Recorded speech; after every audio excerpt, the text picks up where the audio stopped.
ये है जी नहर अलकमा।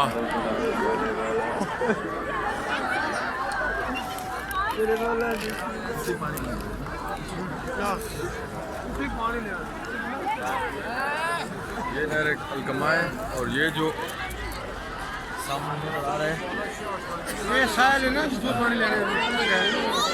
इमाम हुसैन अलैहिस्सलाम इधर से यहाँ पर घोड़े से उतरे थे और ये साथ नहर चल रही है। ये फिरात का हिस्सा है और नहर अलकमा कहते हैं इसको। यानी कि अब ये पानी इधर इमाम जीन से उतरे थे वहाँ पे हरम वो जो बनाए हुए हैं रोज़ा, इस रोज़े को अभी कहते हैं मकाम इमाम जाफर सादिक अलैहिस्सलाम और मस्जिद है ना, मकाम इमाम जाफर सादिक। और इधर भी मस्जिद है इमाम ज़माना, इसके नीचे से पानी होकर गुजर रहा है।